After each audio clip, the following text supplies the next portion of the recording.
Now we have to go for conservation of energy. We have to read conservation of energy. See, in classical mechanics, energy has got two forms. One is potential energy and another is kinetic energy.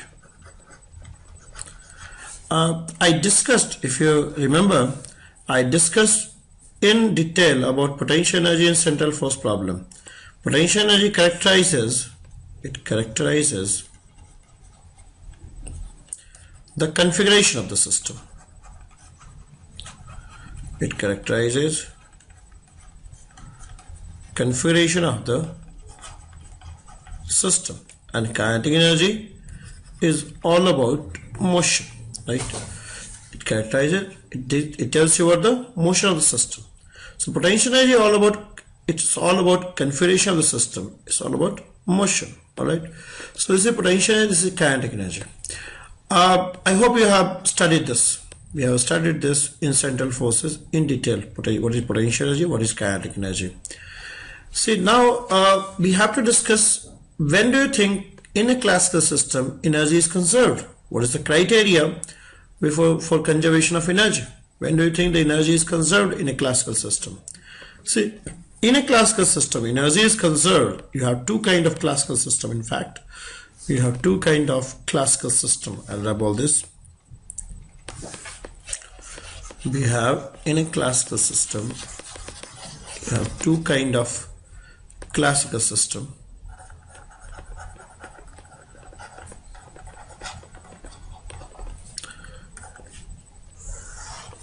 One is your called conservative system,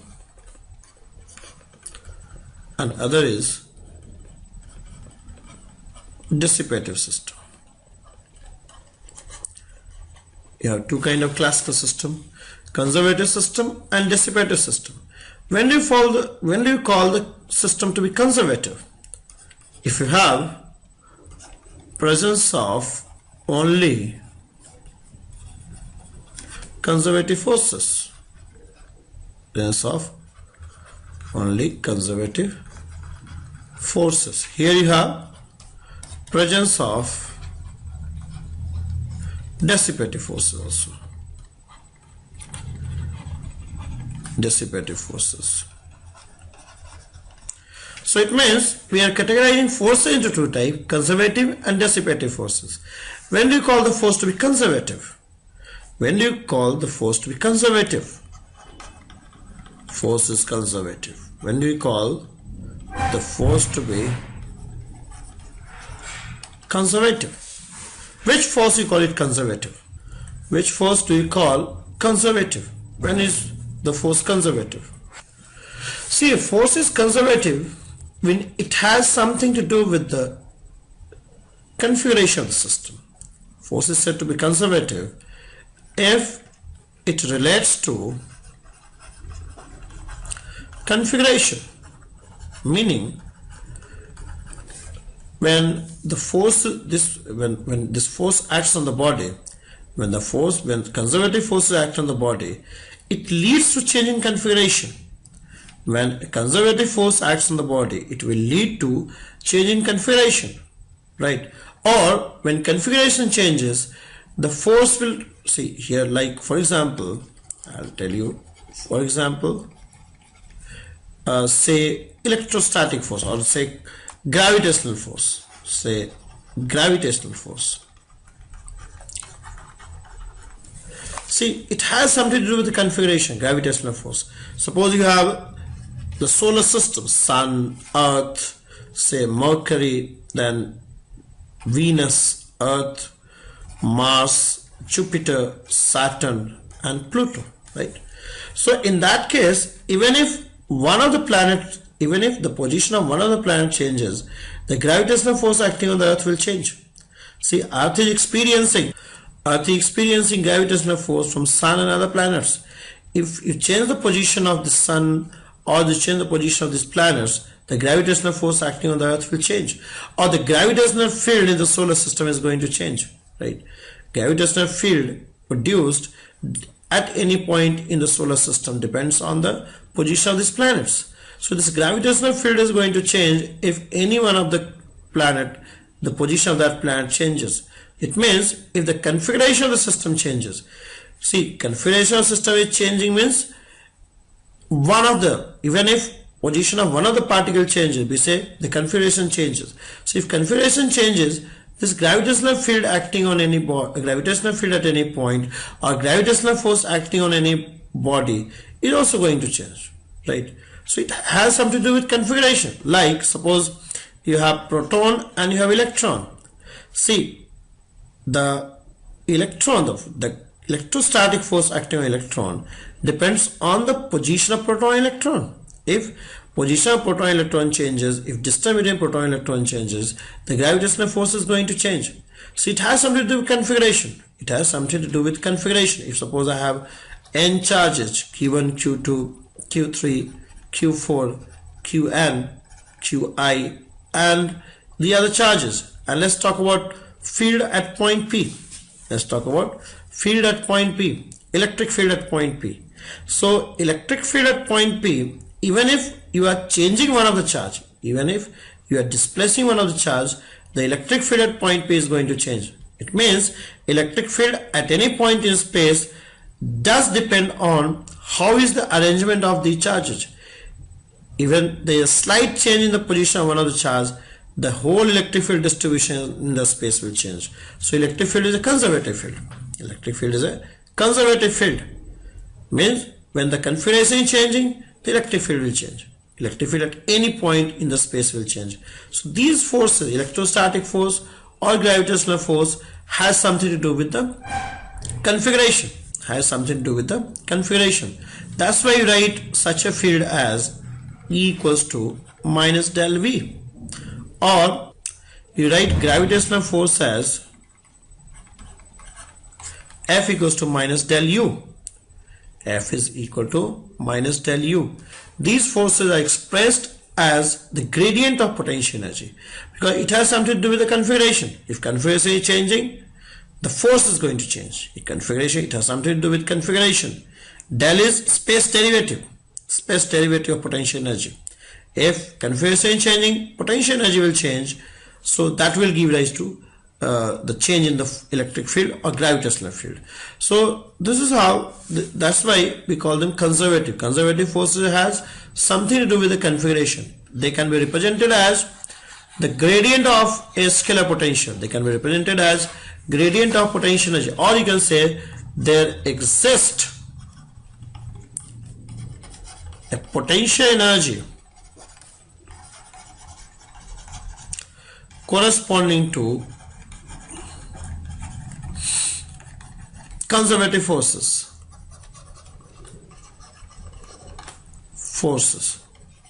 Because you know, conservative forces has something to do with the configuration.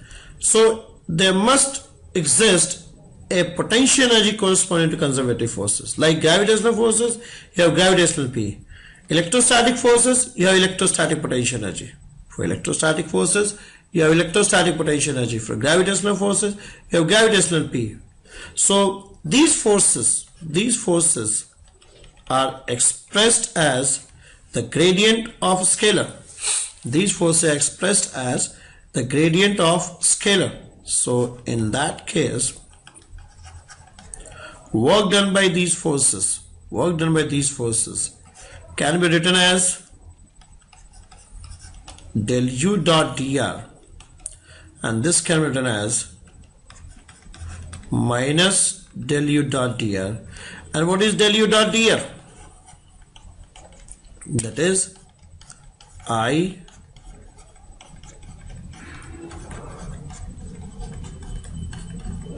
K dot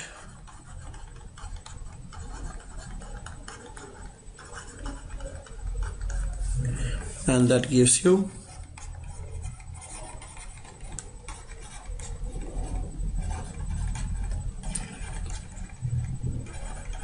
dz.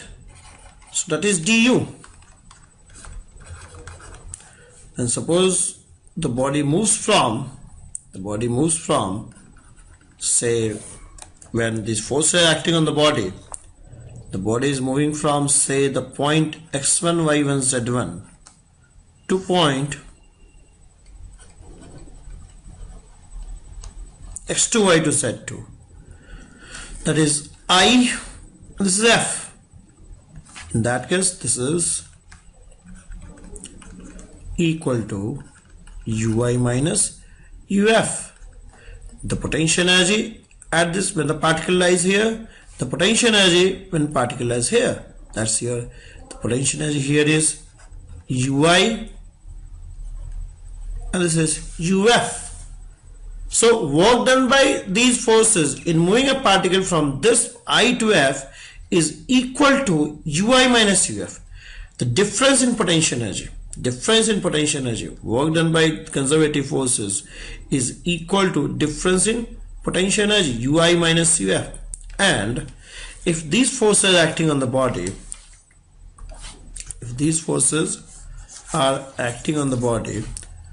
then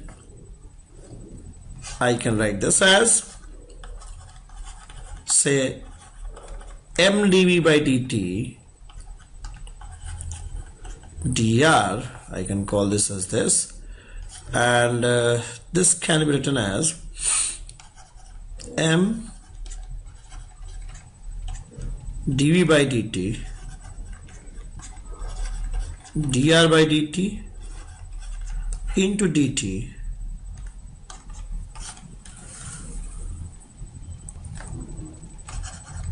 m dv by dt dt dot dr by dt. So this can be written as m dv by dt into dt will be dv, and this is v, this is dot product. So I can write mv dot dv, and this is nothing but d of half mv square from I to F, and that's equal to d of k, and that is k I to F. So that can be written as kf minus ki. It means F dot dr is equal to kef minus ki equals to ui minus uf, or you can write ui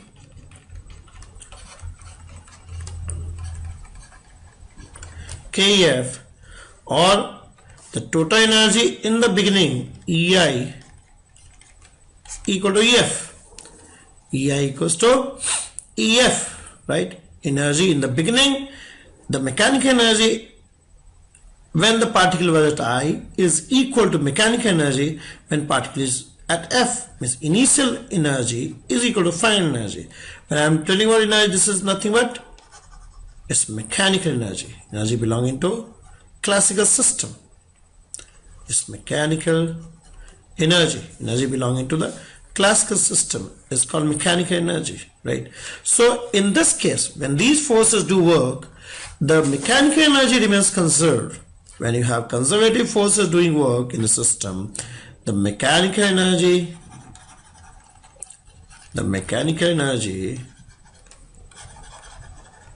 remains conserved. The mechanical energy remains conserved, right? All right. So that's why the word called conservative. Why we call it conservative force? Because when these forces are doing work in the system, the mechanical energy do not get lost, mechanical energy do not get dissipated. When you have conservative forces, the mechanical energy remains conserved. Like gravitational force, Coulombic force, you can rest assured that when these forces are operating in a system, the mechanical energy, if it is electrostatic system, the electrostatic energy is going to remain conserved. Work done by these forces do not lead to any dissipation, right? That's why they are called conservative forces. and the system is called conservative system because the energy of the system remains in the system, right? Energy of the system remains within the system. For example, suppose you are standing over here and you have a coin, right? Or you say you have a ball. If you throw the ball in upward direction, you give it some velocity, you give some velocity v, you give k. When you throw the ball, you give k in upward direction. As the ball moves upward, what is your F dot dr? F dot dr is mg is acting downward and displacement is in upward direction. So work done by the gravitational force F is your mgk minus mgk. In fact, F is minus mgk, and your dr is dz, right? Dr is dzk, you can say. So it is minus mg dz, right? And z is increasing. So F dot dr is negative. F is acting in downward direction on the ball. Your mg acts downward and the ball is moving in forward direction, upward direction. In fact, you can write F dot dr as F dot dr by dt into dt. So this is F dot v dt, right? So F dot v, when F dot v is negative, the F dot dr, the work done by this force is negative, right? Work done by this force is negative. So velocity is in upward direction, force is in downward direction. So F dot v is negative. F dot v is negative, right? So work done by the gravitational force when the ball is moving upward is negative, right? So this F dot dr, is your ui minus uf, and this is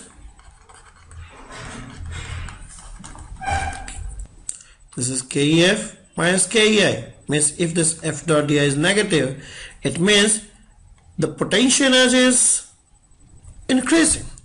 Ui minus uf is negative, means potential is increasing, and the kinetic energy is, this is negative, so kinetic energy is falling.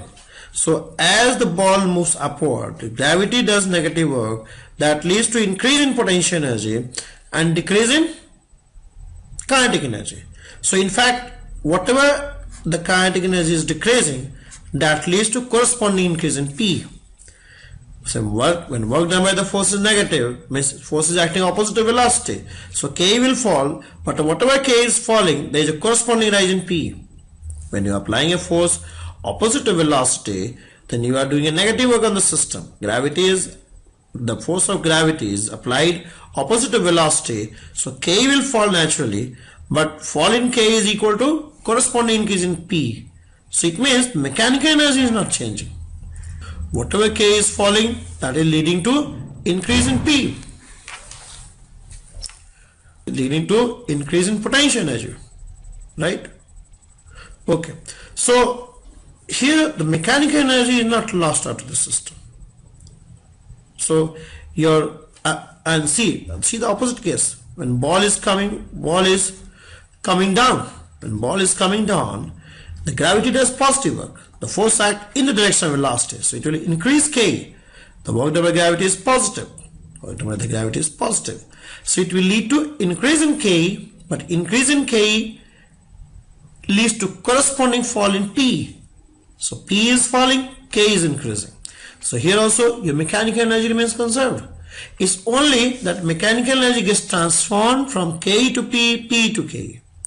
There is only transformation of mechanical energy from potential energy to kinetic energy and kinetic energy to potential energy. That's all. That's why this is conservative system. So for a law of conservation of energy to hold, when we are talking about law of conservation of energy over here, we are talking about law of conservation of mechanical energy, basically, in a classical system. Energy is always conserved, right? But here the issue is conservation of mechanical energy. So mechanical energy is conserved when you have only conservative forces operating in a system. When you have dissipative forces. Now I'll tell you what is dissipative forces. Dissipative forces has nothing to do with the configuration. Dissipative forces has nothing to do with the configuration. You can understand dissipative forces. Your famous dissipative forces, friction. It has nothing to do with the configuration. If suppose the body is lying on the surface, the work done by friction is zero. Work done by friction is zero, right? The friction starts acting only when there is a motion. Only when there is a motion. The friction do not operate till friction operate only when you have to see friction force is acting. Work is being done by the friction force only when the mass starts moving. Whereas even if it is at rest, in this case mg is always acting, but friction doesn't act. Friction acts only when there is tendency of relative motion or there is relative motion. So mg will always act whether it is in motion or it is at rest. Mg is always acting. Mg has nothing to do with the motion. Mg has everything to do with the configuration.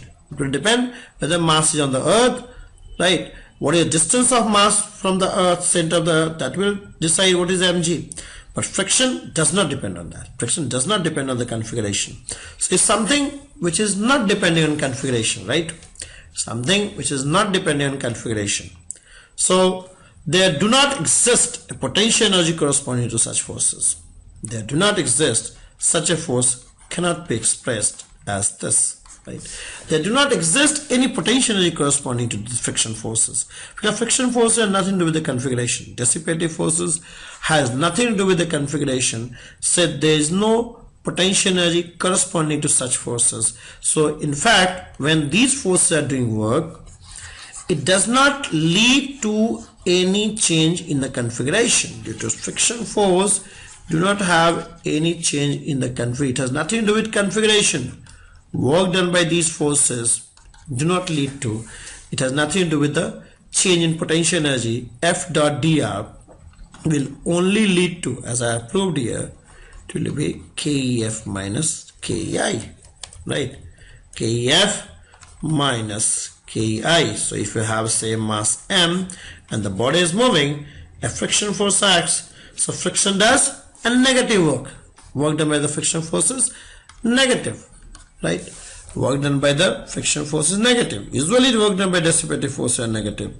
So work done by the friction force is negative. It means friction force, you will see that friction force usually act opposite to velocity. Friction force are usually acting opposite to velocity. So work done by the friction force is negative. So when work done by friction force is negative, it means K is falling. K is falling. KEF is less than KEI. KEF is less than KEI, right? In that case, where this K is going? If K is falling, where this kinetic energy is going? This kinetic energy, falling kinetic energy, is not leading to any rise in potential energy. There do not exist a potential energy corresponding to this force. So its falling kinetic energy will lead to dissipation of this K into some other form like heat, light or sound. It will lead to dissipation. The K will get converted into heat. It gets converted into heat, light or sound. So work done by dissipative forces leads to transformation of K into heat. Work done by dissipative forces leads to transformation of kinetic energy into heat, right? It doesn't lead to any corresponding change in PE. It means the mechanical energy is getting converted into heat. And heat is not a form of classical.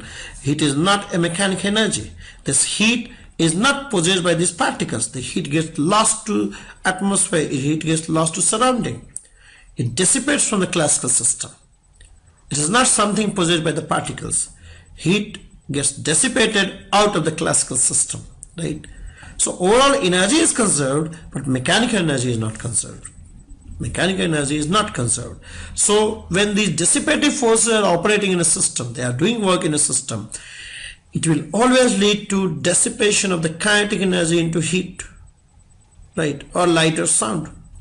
So the mechanical energy in that case do not get conserved, and the law of conservation of mechanical energy do not hold when dissipative forces are doing work. So this is also called non-conservative forces. It's also called non-conservative force. Other examples are damping force, viscous force. They are all dissipative forces. Okay.